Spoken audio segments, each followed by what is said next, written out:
So anyway, let's go, you guys. This is first time we've had our little discussion here concerning the FAA getting involved in model aviation. And the history of this goes back, obviously, several years now, and back into the 2018 FAA reauthorization bill, which required the FAA to come up with a module for what they call drones, which is all encompassing for basically then anything that flies over 250 grams and for commercial operations. So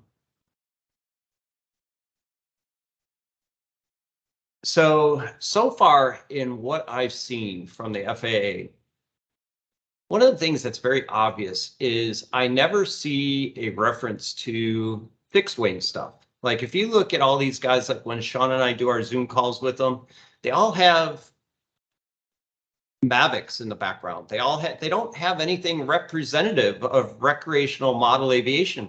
And so I think it's interesting. I'd be curious to know if any of these guys have been involved in model aviation at all. And I don't know. Do you guys have any clue if these guys have been involved in model? Like, is the only thing they know DJI Mavic stuff and the similar type of equipment?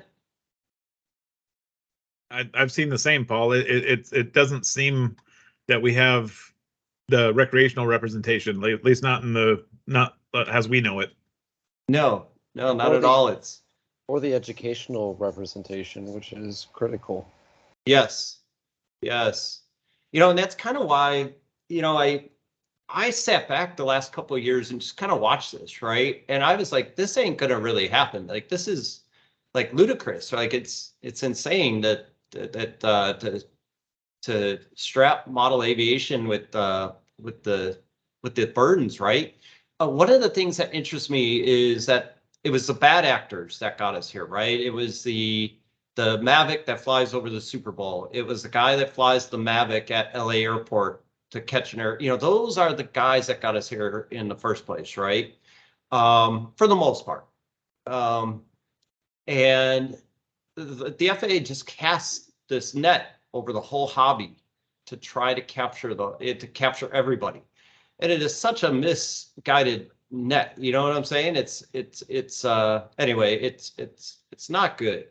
I was going to say, I feel like the FAA sometimes reflects a lot of what the general public thinks when they think of drones. When I talk to people about drones, they're thinking specifically aerial photography platforms meant to take pictures or videos of a certain event or location, and they're not really considering a lot of the educational aspects or the customized building and hobbyist related aspects of the whole conversation.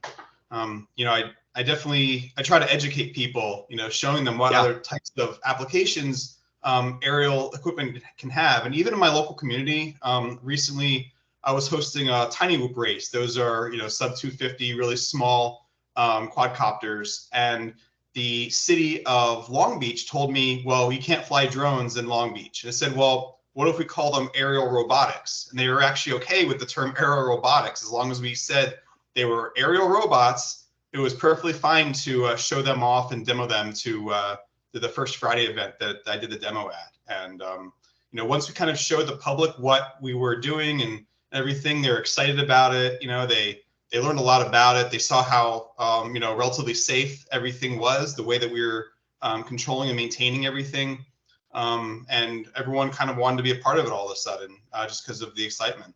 Yes. Yeah, I definitely don't think they considered the education impact at all. Like Sean and Corbin and Jim have been doing and working. We've been working doing these foam board airplane build and fly projects with the teachers and with students, and generating the interest in model aviation and model multi-rotor. And I don't think they considered like the impact that will have. Like you're just throwing another roadblock in the way of these teachers bringing this stuff into the classroom. 100%. And we've showed the teachers how to fly the little tiny whoops like Eric was talking about. They're sub 40. I got one right here. It's in my palm of my hands. Can't hurt a fly. But the teachers are getting paid. So the teachers would need Part 107s. And if they decide, and if the teachers have Part 107s to fly and they're outdoors, they would only need that if they're outdoors. But if they decided to teach their kids outdoors, you might want to do that. You know, you don't want to run these into a TV maybe or a computer. Suddenly these tiny 40-gram drones require a broadcast module because you're Part 107 and you're flying these outdoors if you're a teacher. Well, actually, that is, so teachers getting paid because they're not, so there's a difference there, Corbin. They're not holding themselves out to the public. So this has been gone through the wash machine thousands of times in manned aviation, right? What is considered a commercial operation versus a private operation. And a lot of times, like guys building flight time will ask other people to kick in for gas or kick in for expenses related to flying. And so anyway, a teacher using a model airplane or a multi-rotor, even outdoors, would not be considered a Part 107 operation because they're not putting a sign on their classroom saying, I'm instructing how to use a multi-rotor or a fixed wing airplane. And by the way, I'm charging a fee to do that. It's because the school is paying them to be a teacher in general. It actually doesn't, it wouldn't hold up in a court of law, right? Like if somebody was to sue them in a court of law and say you were doing a commercial Part 107 operation teaching a kid how to fly a multi-rotor or a fixed wing airplane, it would never hold up in a court of law.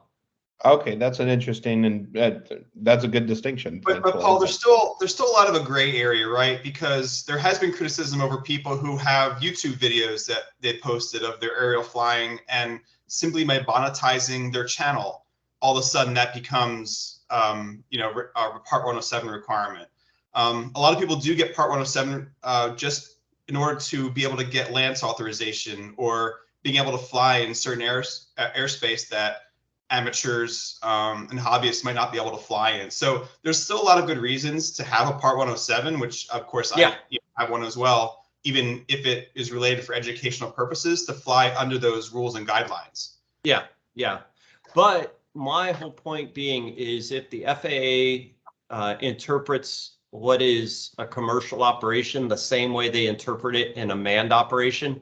Like, so for instance, if you're a private pilot and you record and put out your video on YouTube of you taking off from Phoenix and landing in Tucson, that the FAA is no way going to consider that you put that on YouTube and it's a commercial operation. You may find a POI somewhere in the FAA that's going to say, oh, that's a commercial operation, but because everybody has an opinion on this stuff, right? Yeah. But at the end of the day, it has to be fought in court, and if it has to get fought in court, that might discourage people from. I'm worried that might discourage teachers. I mean, but like you got to remember, just trying to teach people here. It costs a lot of money to throw a lawsuit at somebody, right? Like it takes time, it takes money. Nobody is going to go after a teacher in a classroom that we worked with in the ASAP program. Because think about how many other things that a teacher is teaching that could be construed in the same vein, right? As being, well, you're teaching a kid how to cook. You're teaching a kid how to read, and that's in furtherance of, becoming a business person or something like it. Just so there's a lot of roads you could go down there, but so far the FAA has never come down on anybody teaching using this type of equipment in the classroom. And I don't see it being a problem at all. That's why specifically they made carve-outs for education to use model aviation in the classroom. I think there continues to be some other fringe issues though. So for example, I'm actually teaching in a classroom drones, and a few students how to fly mostly indoors this coming weekend. And a lot of the school administration was at first opposed to the idea. One, they're concerned about insurance, right? Because if you need insurance is going to require, basically drone insurance. Drone insurance requires you to follow the FAA laws, of course. And so if you're, violating one of the many different regulations that are kind of in place, even for these, these tiny whoops or small aircraft, they're going to, deny a claim, or they're not going to let you get insurance in the first place. And then that has a trickle effect to a much larger problem of now you can't even do this at all in a school setting. So Yeah. that's my concern. Well, and you know, regardless of the tiny whoops, I mean that we also do the I forget what we're calling it now, but the foam board planes, Paul. And if we take the teachers outside to fly those, they're above sub 250, but so they would require a broadcast module if we're not in a FRIA. yeah, if we're not in the FRIA. So Yeah. based on the current regulations and the way they are, yes, you would need a remote ID module unless we're operating in a FRIA. But the AMA has got some things. I think it's in the Senate bill to allow the CBOs to self-declare FRIA area. And that's one of the nice things that, whether you like the AMA or not, it's something that is very nice for the CBOs to be able to, and the CBO charters to be able to declare a FRIA area. I would love to see it if we could get it included, but we don't Yeah. know if that will happen. But Yep. So anyway, let's move on. We talked about all right, FAA rules regarding go ahead. Yeah, just a spurious thought here. I mean, we are talking about education. I wonder if it'd be easier. Well, nothing's easier. The easiest thing is blanket statements of everything's has to have a remote ID. But if we are looking for options, schools that are not immediately in the vicinity of a airport, or they've got at least good 400 feet, just automatically become FRIAs for educational purposes.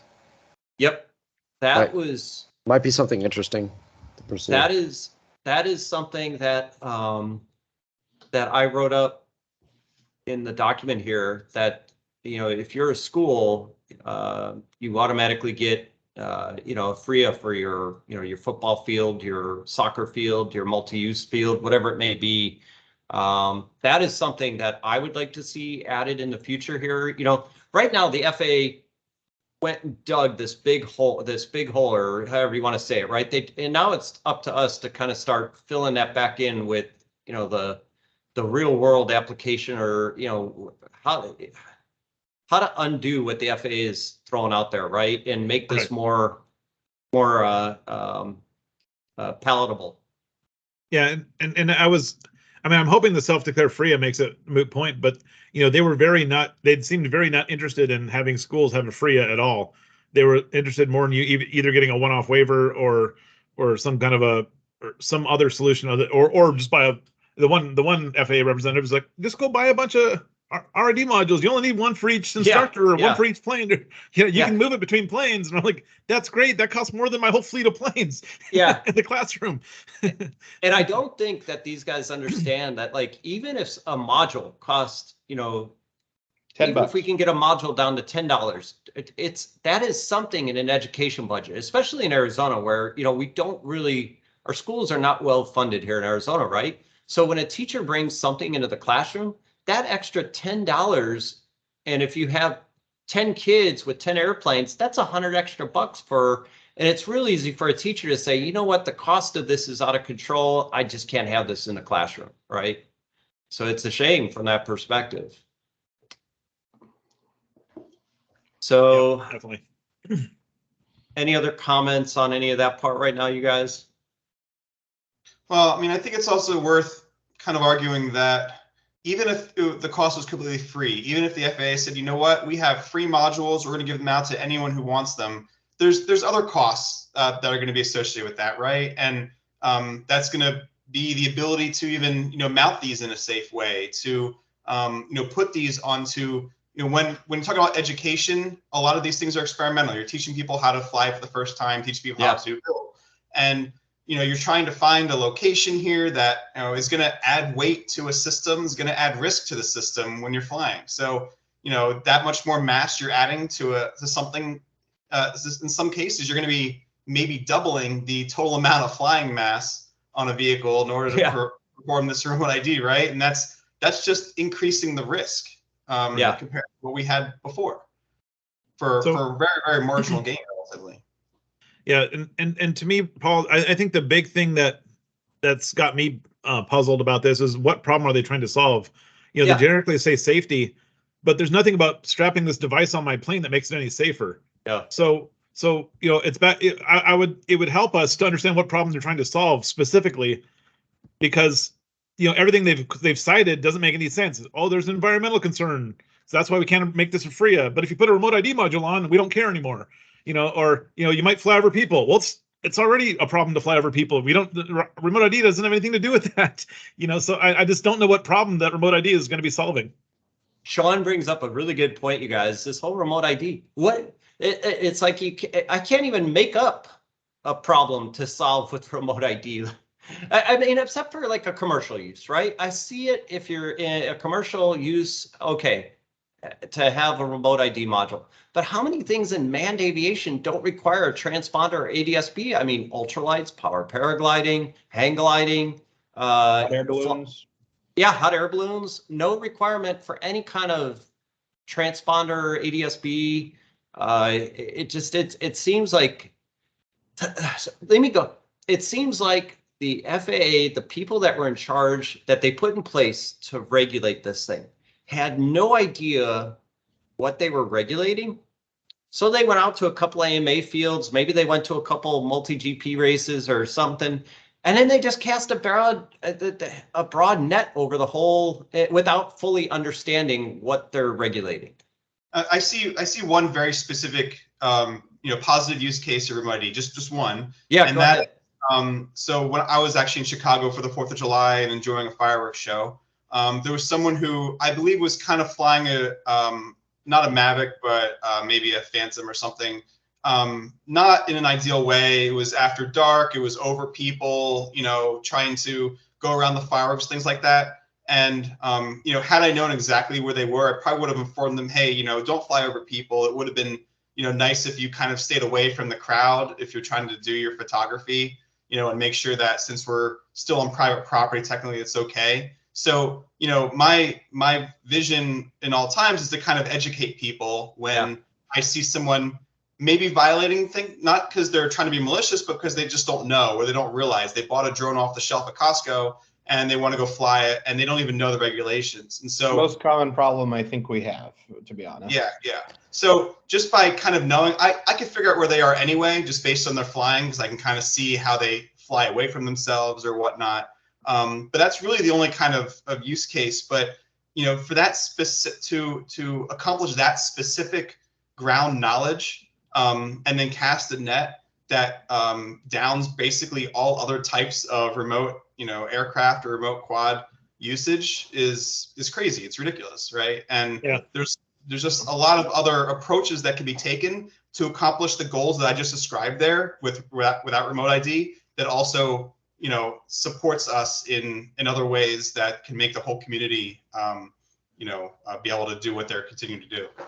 One of their videos that I watched claimed they said it will allow beyond line of sight operations, beyond visual line of sight, which is great for drone delivery services, or maybe you're trying to inspect under a bridge and you can't see the drone under the bridge without a boat, so you can't fly the drone under the bridge even from the bridge. You'd have to get in a boat.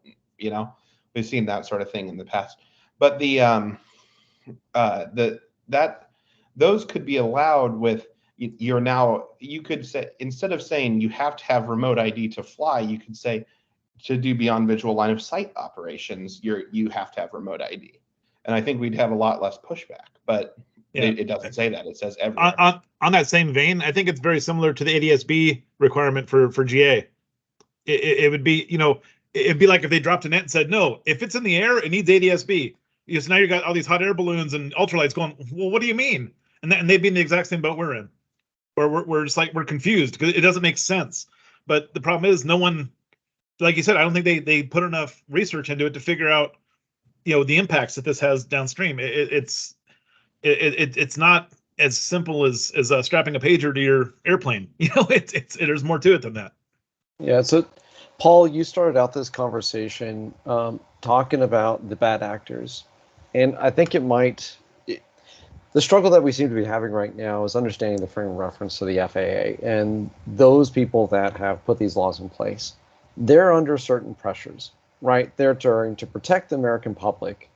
They're trying to protect the airspace because they do have a lot of commercial operations that are trying to spool up and become viable and that are going to make, aircraft that have people in them. There's going to be risk, right? So the risk tolerance has always been low. It's increased risk. And my suspicion is that they're trying to address these bad actors, these few individuals that don't have the competence in electronics and aerodynamics that everybody on this phone call has, just at a hobby level, because they are off buying the Mavics and buying the go charge the batteries and away we go drones,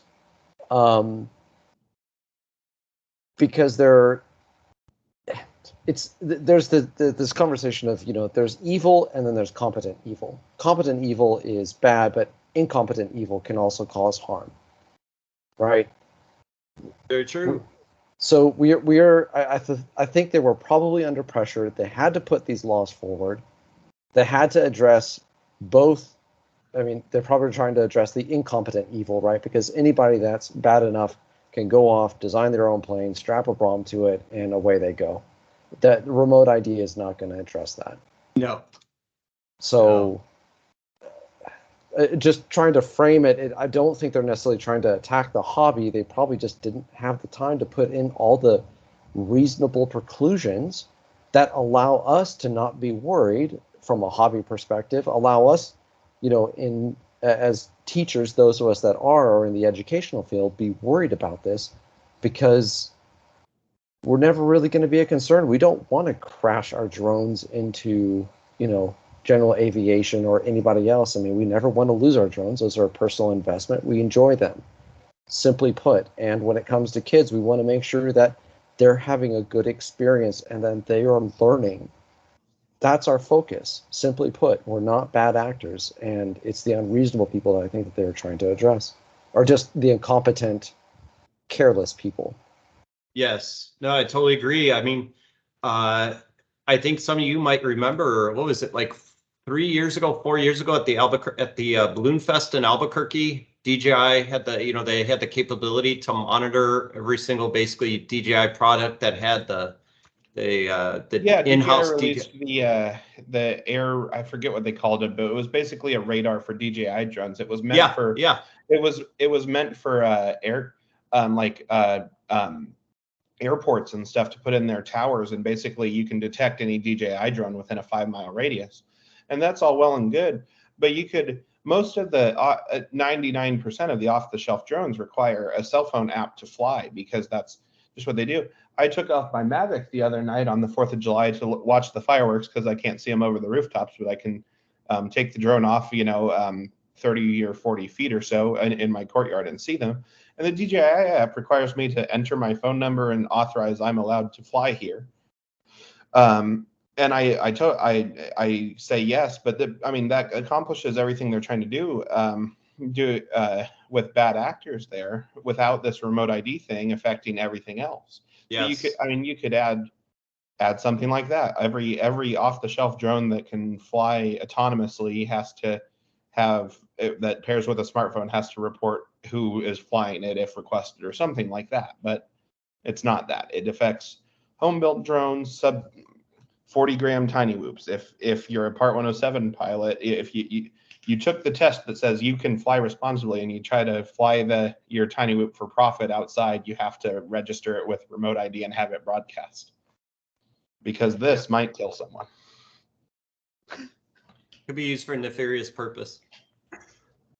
Well, don't get me wrong. I mean, we all want the airspace to be safe. We're pilots here, we're engineers, teachers. All of us on this call here think that there's, definitely things that can be done to keep our airspace safe, to keep wildlife safe, environmental controls, and ensure that everyone can be more responsible. But there's lots of arguments in the U.S. and other topics. You can bring up things like the drug war and stuff like that, where the primary approach you take for that is education and mental health and ensuring that people are well informed about how these things are supposed to operate. And, when it comes to what, we're doing here is that, we're trying to give people an idea of, how we use these things, why they're beneficial, why the research in the, aerial development in this industry is so important, and why it helps so many, different things in people in, the future of robotics and aviation, all those things. And to basically just kind of cut it off directly without any way or, any ability to, get exceptions to that in a reasonable time frame. There's just so many other ways that we can, promote this and stay safe, but also, just be able to, enjoy the hobby and be able to do the education that we need to do. Well, it's like you said, Eric, when you see that guy that's flying the DJI at the fireworks show, or you guys are aware, Sean is probably aware, that one of the guys that flies with us routinely, his kid was flying a small, it was a Mavic type quad. He was flying it over the top of a playground at Gilbert Regional Park when I very first met him. And I walked up to him and I said, hey, you guys, it's really not a good idea to fly that thing. And it's a crowded playground at Gilbert Regional Park. There's, on any given day, there's like 100 kids at one time playing at this playground. And I said, that's really not a good idea to do that. I said, if you lose a motor on that thing, or the battery dies, and it wasn't one that's going to return to home either, that's going to come down on that playground. So I think there's a lot of self-policing that we could do that I'm not afraid to do. And it's not, you do it in a kind manner, right? You do it in a non-threatening manner, and you explain why what they're doing is not good, right? And then I always explain, hey, I'm a model airplane pilot, and because of what you're doing is not good for the rest of us in the hobby, because it sets up the regulations, it sets up the policing. So anyway, and now they fly with us. So it's a way to educate and bring people into the fold too. And I think the FAA needs to know that we do some amount of self-policing, right? We do. I've done the same thing at events. I was thinking when Eric was talking about his Mavic thing, I forget exactly what year, but I was at a solar eclipse party watching, and there was a drone up, and we were across the street from an airport. This was in the middle of nowhere in Oregon, but there was an airport there, and it was like one of the best places in the world to watch the solar eclipse.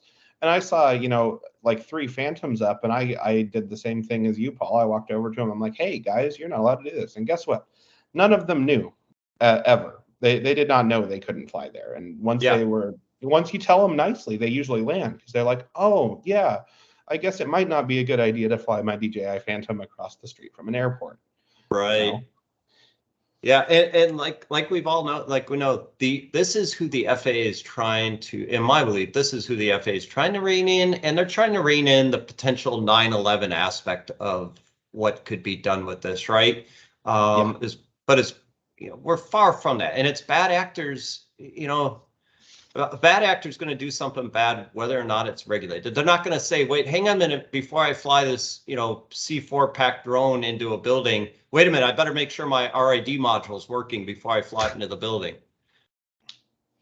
So what's interesting about that is I think I'm seeing agreement that for the consumer, and potentially in some of these prosumer pre-built drones, you guys are okay with remote ID. And frankly, because it would be built in, right? So you're not having to worry about the added weight. Like, it's just built in. The electronics are going to work. And I think we've just shared enough stories that demonstrate why, if something were to go wrong, that would make sense. That those people are signing up to those, those capabilities being built into the drones. Yep. And so as a concession, we potentially shouldn't push against that. Really, the aspect is focusing on the hobby, even the line of sight, traditional balsa guys, and everything with education. And I only say that because if we pushed back against all of remote ID, it's going to be harder. I completely agree, Travis. And like I said, our remote ID has a proper place and a proper function. It's just trying to bring educate the FAA into what that proper area, the proper the proper way to institute remote ID. Absolutely. I'm sure several of us would love the opportunity to do some legal beyond visual line of sight flights with some long range RC planes. Absolutely. Maybe up a mountain or something. We've never been able to do that legally before. And that would be a great case for remote ID, because if you're out 5 miles, I can absolutely understand you can't hear a plane near you. You need a way to for the planes to know where you are. But one of the problems with this law is that they specify that beyond visual line of sights is possible with this remote ID system they suggested. But the planes don't get any information from these broadcast modules or the Right. other forms of remote ID built into the drones. Those don't go to planes. Those aren't ADS-B transmitters. Those are just smartphone receivers. Paul, you're a pilot. You gonna sit up there in your I don't know what you fly, but you gonna sit there looking at your smartphone for drones? Yeah. I don't think so. No. So how does that work? Does that enable beyond visual line of sight? I don't really understand that.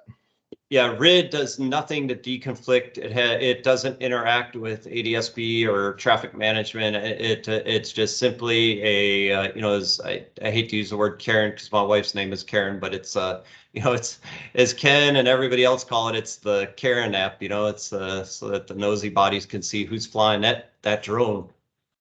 It is. Yeah, and it's explicitly not ADS-B tied. I mean, it's in there in the spec that it will not tie to ADS-B. So, but remember, now you can fly beyond visual line of sight. That's fine now with remote ID. all right, let's go on to the next topic. Free applications being denied and approved. So free applications being denied, I'll state right from the bat that most of the ones that we've seen denied right now, that Sean and I have seen denied or been a part of the discussion and the denial, have been because the area that was applied for was over a building or over a roadway or over a parking lot, over a bleacher. The FAA is even saying that where an audience could gather is potentially a area that they'll deny. So anyway, what I've been suggesting to everybody is to just put a smaller footprint. Make sure that your footprint, whatever you're applying for the FRIA, make sure if you're applying for the football field, just have the grass of the football field, don't have the bleacher, don't have the grandstands, don't have the walkway or the parking lot associated with the football field or the multi-use field. Eric, I know you had that case where you had a roadway, an access road, right? And I know that's going to be issues. Yeah. So we actually have an official AMA field, chartered AMA field in a local park that's in an area designated for radio control flights called El Dorado Park. The actual location for which you're setting up your equipment is on one side of a park road, and the actual flying field with a grass runway is on the other side. So I highlighted that area for which people are setting up their planes and everything. That road, it's a park road, but it's designated for generally used by the people who are flying. So those who are there, it's a well-labeled location. Of course, that's not something that's obvious by looking at a satellite view of the location. You can't tell based on that. But there's not really any way to provide additional context except in the FRIA application when I did specify this is the area encompassed here is a chartered AMA field. That was denied due to a road being there, right? Again, an access road for the actual activity that we're trying to establish the FRIA for. There's going to be infrastructure. There's going to be sheds that contain our FPV and plane equipment. There's sometimes going to be some areas, an area where you gather. Well, of course, the FAA has said we can't use private locations. If it's a public location, people are going to be prone to gather there no matter what. So you're kind of creating almost a catch-22 here of sorts when you're asking folks to request public locations, and those locations get denied because they're too public of a location. Yeah. Yeah. Why- Not to put What do you too fine a think, point on it, but people can gather on grass too. Yeah. Yeah.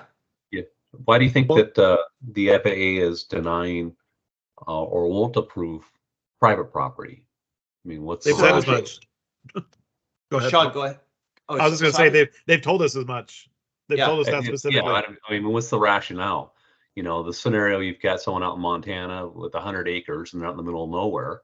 Yep. And what's the problem? So So- here's my suggestion for somebody. So first of all, let's say Lee, you have a farm out in Spokane there, a 2,000 acre farm, and you want 100 acres to be dedicated as a FRIA. The FAA wants you to apply for that FRIA through one of the CBOs. They don't want you to apply as a private individual. Now, that's something that I would love to see change because it's private land. What does it matter what you're doing over your private land? The other comment I'll say about that is not, and I'll say this and then it'll happen, not in a million years is some FAA guy going to come out and violate you for flying on your 100 acres of private land. But then as soon as I say that tomorrow, you know, they'll have some guy will be out there that got violated for flying on his The private Roland land. Bardwell's house. Yeah, yeah. What's the range of the remote ID module? How far can that transmit? Yeah, Not very. so not Yeah. very. So that's what's kind of idiocracy, you know, the idiocracy behind the just not thought out, right? Not. Yeah. It's kind of like you know, if I was to, you know, I've been listening mostly. It's like the FAA took a really rapid blanket approach, kind of like when they make fireworks illegal and they make sparklers illegal as well. I mean, in poppets. So they just do a blanket approach and they just want to be consistent. And it Yes. doesn't seem to make sense. There seems like there's an avenue for more latitude than 250 grams. Yeah, and I'm sorry. Go ahead, Lee. Yep, go. I was just going to say the other thing that they added to that when we were asking about that specifically was they want FRIAs to be a place where the public's going to gather, and they're like, "Do you want everybody to show up at your house?" I'm like, "Well, no." But the point is, we're trying to use the FRIA to tell you where we're going to be. You know, it's not. We're not saying, "Hey, can we go fly here?" We never flown there before. We want to go fly in Lee's backyard. No, we are flying in Lee's backyard. I'm letting you know, FAA. So it's kind of backwards.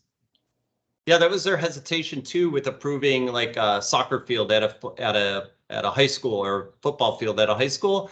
They said their blowback was, well, if we approve that as a FRIA, anybody could come and fly there. I was like, well, that's kind of the intent.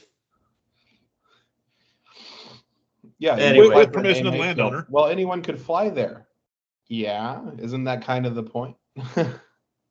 Now, on the good news of the FRIA thing, FPV Freedom Coalition and the AMA just today had a couple of sites approved. And the other, you know, the no bad news is good news, right? So we had several of our applications denied and we've resubmitted. But the good news is out of like the 25 or so applications that I know that we have standing out there, only several of those got turned back. Several of them have not come back.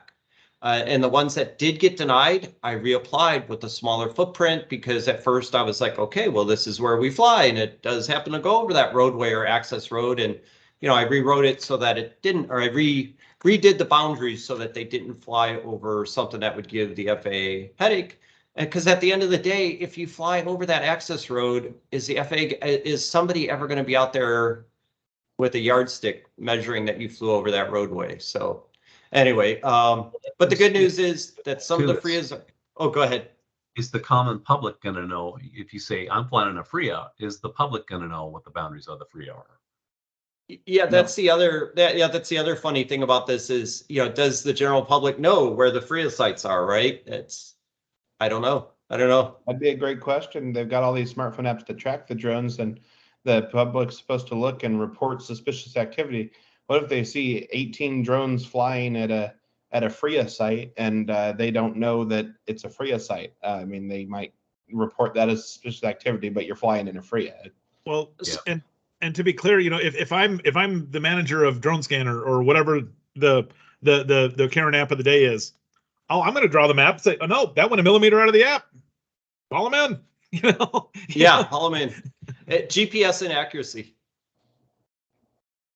Exactly. So, you know, at the end of the day, if you know, some of the ideas behind how we make this a simpler, you use something like the Lance, right? Or the Before You Fly app, where it has all the areas, the altitudes, you just zoom in on a location, it tells you the altitude you can fly.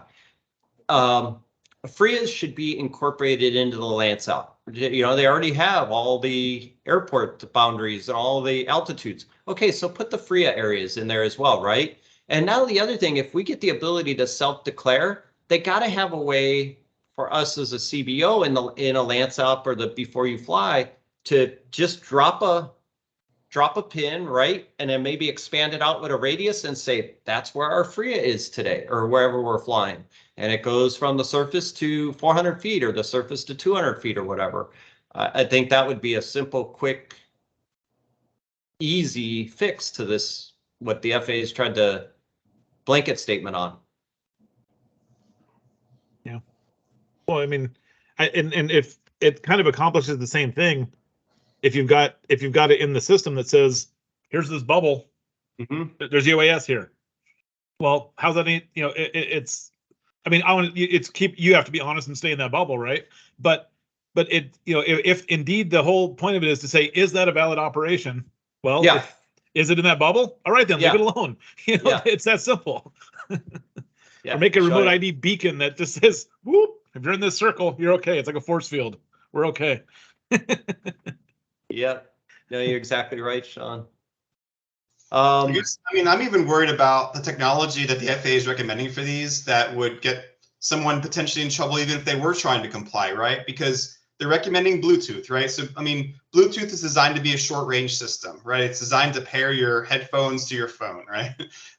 It's not designed to go, you know, a quarter mile away. So someone who's watching as an external observer is going to pull up their phone and see a weak signal or maybe no signal at all because the antenna is not pointing the right way and already say, hey, you know, they're violating, even though in reality they're actually broadcasting correctly.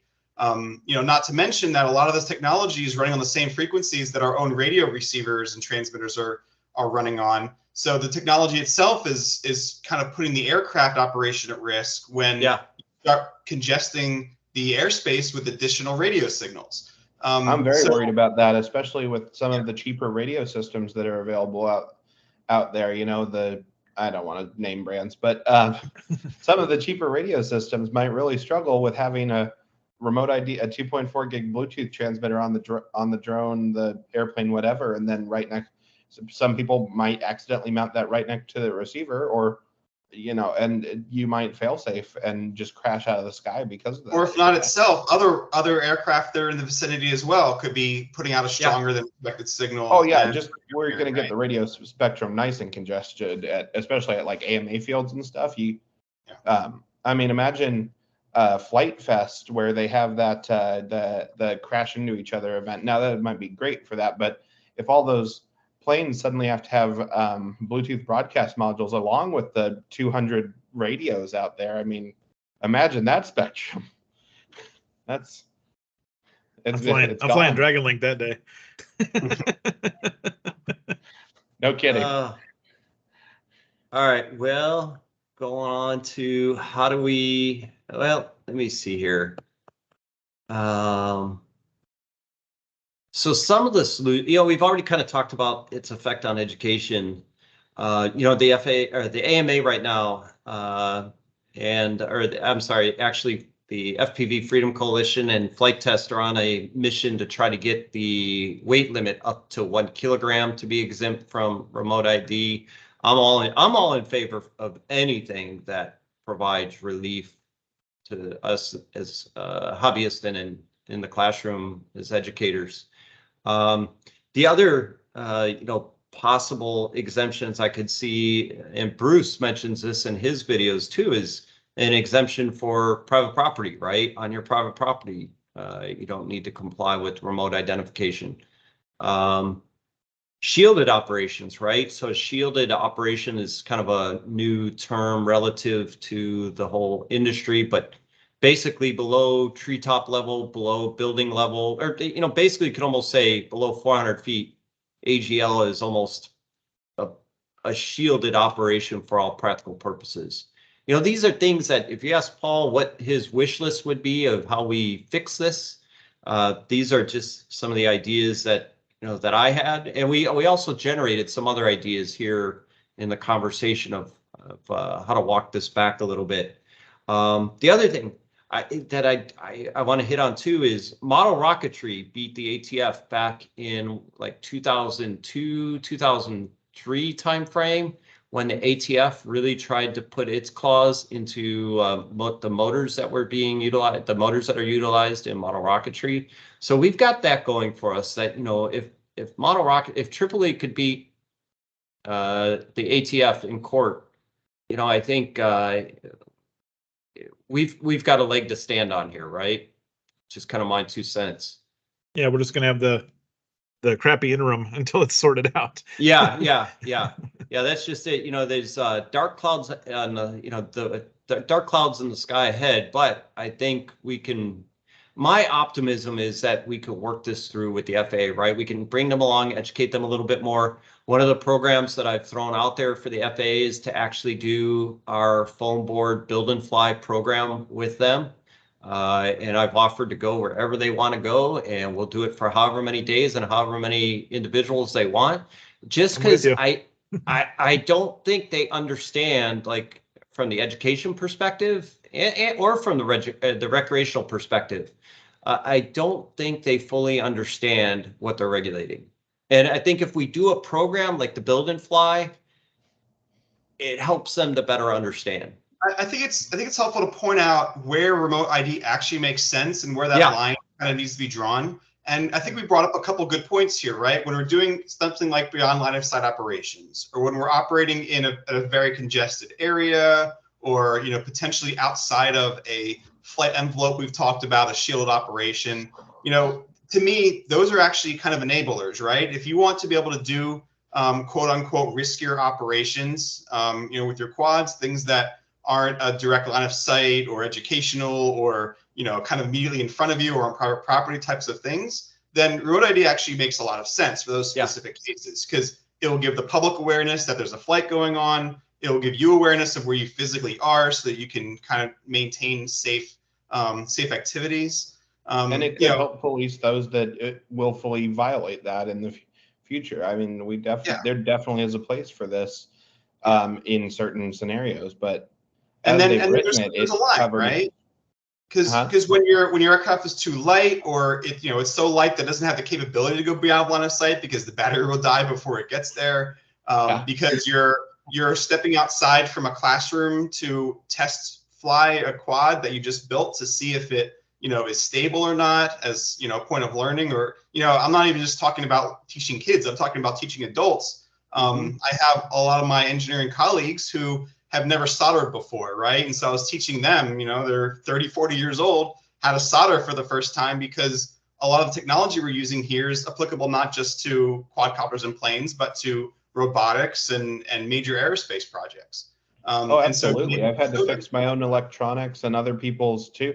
I resoldered the thermostat in my house because it broke the other day, and I learned that through drones and these programs. It's awesome. And every year I go to an event called Multi-GP International Open I/O, and the thing I love most about it is every time I show up every year, I always feel like I'm a little bit behind the tech, because they always have brand new technology year after year, something brand new that I love to learn about. And I go there specifically to meet the people who are working on this, right? I believe that some of the drone and RC aircraft technology is one of the fastest innovating technology sectors that I can even think of, right? Well beyond any other area. And it's exciting to see how quickly things can evolve, how the software gets so much, improved, and the hardware that supports it, and miniaturization. And there's so many different applications that I've personally used all this electronic equipment for outside of the drone space. And I'm talking about robotics and things like that, that there's just so much potential here to be able to preserve and progress. Well, I think to Paul's point on educating, right? And it's not just educating the kids or educating people who want to participate, but educating the regulators, right? Yeah. I think it's huge. One of the programs that I did in the past was a first responders education program. And the idea behind that is, the first responders, firefighters or police are dealing with these, the DJI Phantoms or Mavics or whatever, the camera drones flying into their area of operations, right? And this was always a tough point for them. They didn't understand what was happening out there and who they were dealing with and that type of thing. And so we put together a small program where we actually brought out first responders and we taught them to fly and we taught them about the drones and and the differences between 107 operation drones, and that people are flying for commercial purposes and recreational drones, right? So what the guy is flying down at the park versus what's flying in over their fire scene, right? And just to get them a little more educated in that type of thing. And it went a long way to Yeah. their understanding of what the different equipment is and what the people they were dealing with. So I think that's a huge thing, Paul. Oh yeah, and to Eric's point, about amateurs, amateurs in any new technology are always the ones that are the forefront and the leaders. That you go back, ham radio projects, yeah. Yeah, ham radio, rocketry, anything aviation, right? They all started off as hobbyists that were way pushing the boundaries. And it's funny to see, industry picks it up, but they always lack, or they're always behind the amateurs or the hobbyists that are actually better experts at the subject material than the people in the industry. It's not until we go into industry and bring what we know into the industry that you really propel the industry with what they can do. My biggest concern about enforcing remote ID the way it's currently being done is that it's going to start scaring away a lot of the folks like us who are trying to progress the industry and trying to innovate. And those of us will just be nervous about fines, and so then we will no longer be around to be able to provide that education that's going to make the airspace safer in general. So you're gonna chase away all the responsible flying and everything, and you end up with just the bad actors or the folks who are maybe just ignorant or just unsure of the rules, and it becomes overall a much more dangerous situation when you're trying to enforce these rules.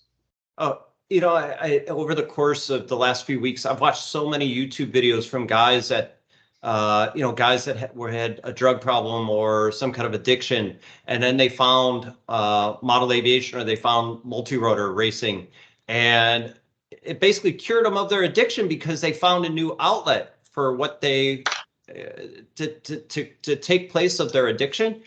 So that's why I really struggle with this stuff. Common story that. Yeah, Yep, it really is. I've got two people. I won't name them, but I've got two people that can definitely attribute to that. Yeah. So I don't think that's why I don't think, we as Americans don't like to be regulated, right? We're anti-regulating. We don't want the government intruding on us. And we are not doing anything that is wrong as a general statement in the hobby. 99% of us are not doing something wrong. I go 99.9% of us aren't doing something wrong. It's the 0.1% that are doing something wrong. And like I said earlier, they're just trying to throw a blanket over the whole thing. The other, I'll switch gears here a little bit, go back to the classroom. The FAA right now has got a dual mandate. They've got this remote ID thing and FRIA and jumping more and more into regulating the hobby and the education aspect of this, right? But yet they've also got the FAA Workforce Development Grant. They're trying to develop interest in aviation, aeronautics, and aerospace through the FAA Aviation Workforce Development Grant, but yet they're throwing roadblocks into, like, if we're going to become a spacefaring society or spacefaring, we're going to go to Mars someday. How are we going to go? How the hell are we ever going to go to Mars or go to the moon, establish a moon base, go to the outer solar system if our kids don't have basic fundamental aviation, aeronautic, and aerospace principles understood? Like I'm just absolutely confused. And this, the FAA just regulating this more and more, they're just shutting the door. We're going down the path of the movie Idiocracy. I have my Crocs. Yeah. That's So, funny. well, You know, you guys, I mean, I think I tend Oh, to go look ahead. at these things as to, what makes sense, what doesn't make sense, what's kind of a moral approach to, to defining rules. And, so we kind of talked about, there are situations where the remote ID situation makes sense. There are specific requirements that we could take on that I would love to go, talk to the FAA directly over in DC or something about, specific bar sets or level sets that we can stay below to keep it, I'm not going to even say unregulated, but just allowable to do experimental types of this stuff. And yes. I think maybe one way that STEM+C here, that those of us who are trying to get all this stuff well established, we can kind of redefine that in our mind. What makes the most sense, right? Where does our remote ID end, and where does general remote control, amateur and even commercial side really kind of take over there? And I think it can be up to us to advise them. We're all, as you said, we're educators, right? So let's educate them on what actually makes the most sense here. And we've talked about that today, but even more formally, we should have kind of a document laid out of what makes the most sense. I think we mentioned 1 kilogram or a little bit more, flying within line of sight. There's rules that are kind of already established, but ones that we can even refine from today. No, that's a good point, Eric. Would it make sense, Yeah, Paul? and I think it could end up something along the lines of like Part 103 for GA. It's within, as long as you play within this construct, go at it. But once you cross this threshold, whether it's 1,000 grams, right? yeah, exactly. So it's make 1,000 grams that 254 pounds or whatever, or the they have a 2-place exemption as long as you're doing training. It's an educational exemption. Just things like that. Where does it make sense to like you were saying, Eric, use it where it makes sense, but don't burden something where don't burden the operations when it doesn't make any sense. Eric, I just wanted to say I really appreciate what you just said, especially on the educational aspect. I think that's where our opportunity lies. So thank you. I have to drop off, gentlemen. Oh, hey, let's do this. Who's going to drop off? Travis, or was that Lee? That's Travis. Travis, so we'll wrap it up. What I'll do here is I'll let everybody go around the horn one time. Travis, since you're going to drop off, I'll go around the horn. Does anybody have any last comment for the video here? One question, Paul, on taking flight in November, would it make sense to have some video, of course, with parents' permission, and then send that to the FAA and let them be aware, they could visually see kids flying these little foam planes? Yeah, we have done. I've done that already. It's been in several of my correspondences with the FAA. Okay, that's the only thought I had. Yeah, Travis, you got anything? Yeah, Lee just touched on the fact that we didn't even bring up the COPA. Yeah. That there's over an hour worth of discussion there alone. So, but thank you everybody. Good seeing you all. And thanks, Travis. Looking forward to the next conversation. Thank you. Good night, Travis. All right, Corbin, you got any something you want to say? No, I think I've said everything I wanted to say. Eric? I think my main point is that, I want to comply. I want to go, I want to fly safely. I want people to be safe when I'm flying around them. And when I teach people how to fly, I want to be able to provide a set of rules that we can, enforce in a way that, makes sense and gives them the opportunity to do the learning and do the, the enjoyment of aviation. And it just makes it really difficult when you're creating a blanket like this, right? You scare folks like me who want to comply but have no real good path to do so when my FRIAs get rejected in safe places, So, for a lot of other people, it might force non-compliance. So, obviously we don't want to have to go through that. We want to work with the FAA, but we need to be able to work with them. They need to work with us, right? They need to be able to listen to us. And that's kind of the big thing that's missing here. They're doing a lot of of talking with not a lot of listening. I know they requested thousands and thousands of responses from people, but I think a lot of those went largely ignored. And a lot of the concerns were just kind of, thrown under the bus and said, well, this is how it's going to be. We had to do this for legal reasons. And so that's not really how that's supposed to work. We're supposed to work together to figure out what makes the most sense. And that's what I would be looking forward to in order to, be able to kind of progress here. So that's all I would say. No, I agree. A workable logical regulation would be the workable logical regulations is what I think we would be aiming for here. And flexible and quick feedback, right? Don't take months and months to approve a place, right? Thanks, Eric. Lee, you got any last comments? Did Lee drop off? There he is. Travis mentioned is this, the COPA connotations on this. It just, the FAA has not really thought this out. And the COPA is, of course, child online privacy protection. Yes. And remote ID just opens up a lot of avenues. You wouldn't put some kind of tracking device that the public could view your child's location on a bike or a skateboard, and a parent could inadvertently buy a foam plane from the hobby store, give it to the kid, and the kid goes up and flies it. They don't officially register it, but it's out there transmitting, and some child predator could be tracking their kid. I mean, there's some really bad connotations. Or they took dad's plane down to the park, and it is registered perfectly. It'll just discourage kids getting involved in it. Parents will be scared, and what that's going to do is it's going to further impact that conduit or pipeline of future engineers and future pilots. I think that the FAA is in essence kind of shooting themselves in the foot a little bit. No, I completely agree, Lee. Bob, I think Bob jumped off, didn't he? No, I'm here, but Okay. Everyone's really covered any of the points that I had in mind. Really, I'll echo Eric completely. I want to comply. Make it so I can comply, please.